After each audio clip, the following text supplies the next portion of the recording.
It appears you're back for more Community Starcraft 2 because look at this, you're watching this video and I am casting it. Today I'm going to be bringing you a community game that's from a thread on teamliquid.net asking for community replays that I posted. This is going to be the red player shlood, who is playing Zerg here on Typhon Peaks here in the top right hand corner.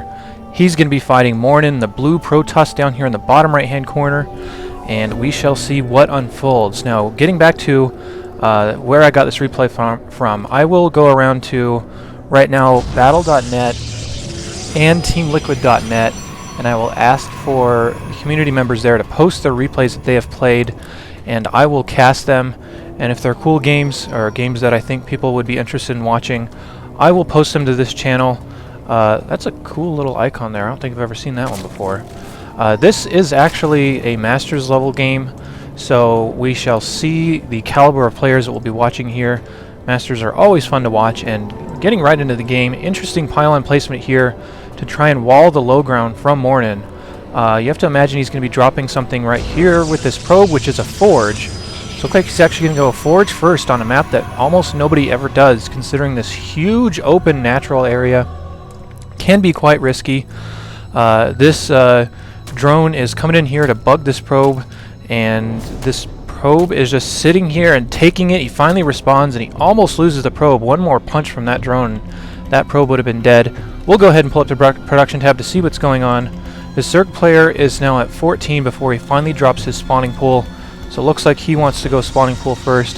Both of them caching a little bit of resources here, so we will see how they choose to spend that. It almost looks like the Zerg player is actually saving up for, well, 3 drones, I guess. As soon as well, 2 drones and an overlord, I should say, but as soon as I start to get suspicious, he goes ahead and spends it all. Still a little bit of a battle here going on between this probe and drone here at the natural, and there is a cannon down in the Zerg base, and the Zerg player completely overreacts, pulls all of his drones in order to try to deal with this. So this harassment is going very, very well for this Protoss player, but he does lose the drone. He's going to have to cancel that cannon, or rather pylon. But look at all this mining time that he's losing by having all these drones off of the mineral line. If you're going to try to deal with a cannon rush like that, you really only need to pull like 4 workers. You do need to kill the probe first and foremost, but you don't need to pull your whole line because you lose a lot of resources by doing that. If you can see his income, if he was on pace with the Protoss income, which is about 600 per minute, and that probe can pull drones off of the line, every single one of them, for about 45 seconds, you've essentially paid 400 resources just to, or, you know, around that area. Not exactly 400, but you know what I mean. You've essentially paid that much just so you can deal with this this pylon down here. I mean, you kill the probe, and that's really nice, but just a little bit of an overreaction there. You don't need to pull that much to try and deal with the cannon rush. So, getting back into this game, there is a really quick nexus going down here for MorNin. He was just supply blocked there for just a second, but we should see his more cannons go down. We should see his drones, or rather probes, get started again. He's throwing down double gas here in his main, and we will see what he opts to go for off of this forage fast expand, again on an unusual map to try this kind of a strategy, since you still have all this space to cover, and especially since he saw spawning pool first here from the Zerg.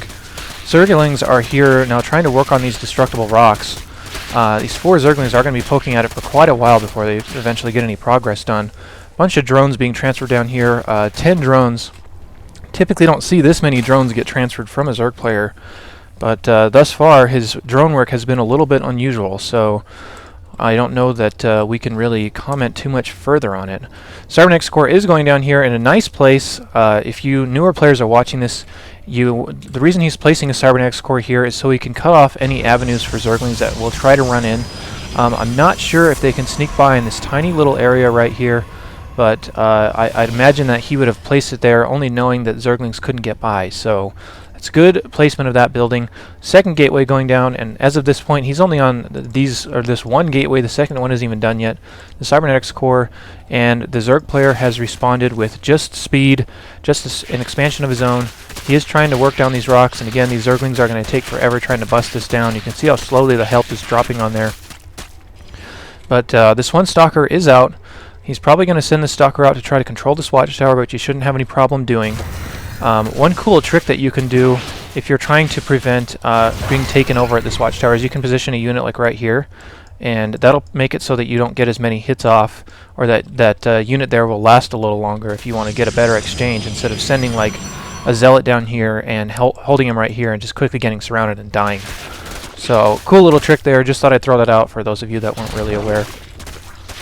There are a ton of gases going down here for the Zerg player. He's not going to be on 4 gas, even though he's not mining any gas right now, and he does pull drones in order to do that. So we're seeing sort of a little bit of a mock of the Ice Fisher / Spanishiwa build, except for Spanishiwa actually doesn't even get speed on his Zerglings. So you can kind of see how influential that style is becoming in the community, and he's just pumping drones right now. You saw like 6 drones hatch all right here. It's just this hatchery. 2 more drones on the way. Make that 4 more drones on the way. Spinecrawler is down. Couple of extra queens for defense and also to spread his creep. There are 2 evolution chambers going down in the Zerg base, so you have to think that with this kind of startup with these queens, Zerglings, Spinecrawler, no roach tech, you would think Spire if you were scouting the Zerg out, but we'll see exactly what he decides to do. Meanwhile, the Protoss base is growing up here a little bit. There is a Twilight Council almost done warping in. More gateways coming down. This looks a lot like a Blink Stalker timing push, but we'll see what he actually decides to do. There is +1 weapons on the way, so that should finish here momentarily.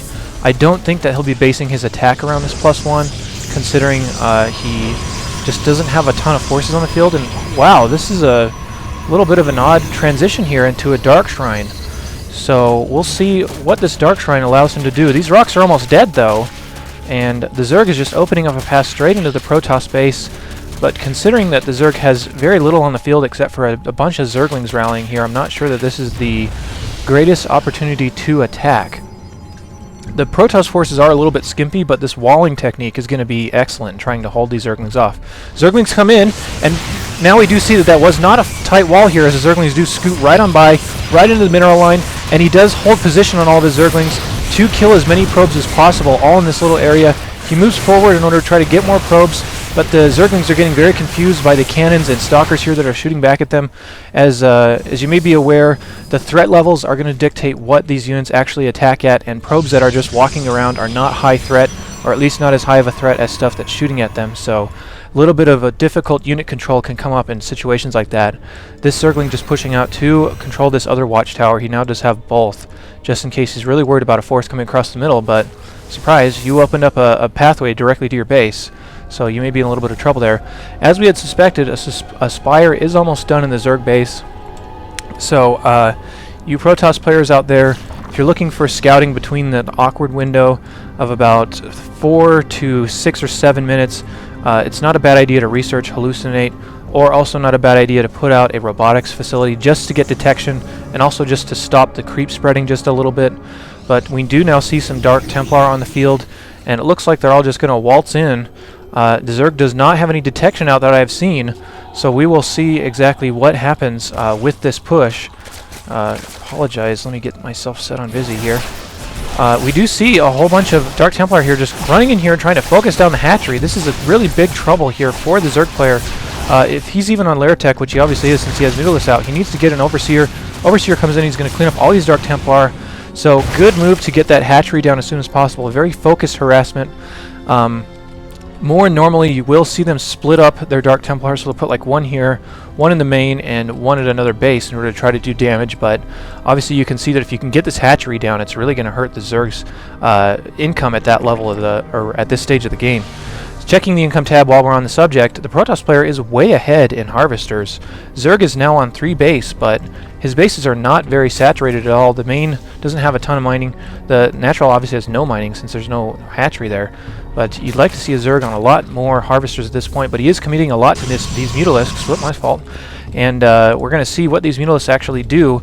The Protoss player can no doubt see those Mutalisks from where they're positioned. So Mutalisks are going to push in here, try to attack a cannon. He's careful not to lose any Mutalisks in that exchange.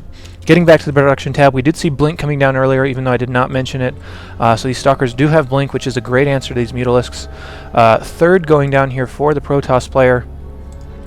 and nothing else really sneaky going on in the base. There are a lot of stalkers rallied to the middle of the base, which is a kind of an odd rally point. If you look at the supplies, the Zerg player is actually up by almost 20 supply here, which is about normal for this matchup at this stage of the game. Zerg player is going to push in here to this third and try to deny it if it can. We're going to see what kind of response he has. The Blinkstalkers start moving over here, and these Mutos need to be a little bit careful. They might get the Nexus though, or at least force a cancel. The Nexus does get canceled. These Blinkstalkers do pick off maybe one Mutalisk. I wasn't seeing exactly how many were in that squad to begin with, but if you can trade one Mutalisk for delaying this Nexus this long, it's a pretty good trade if you're a Zerg player.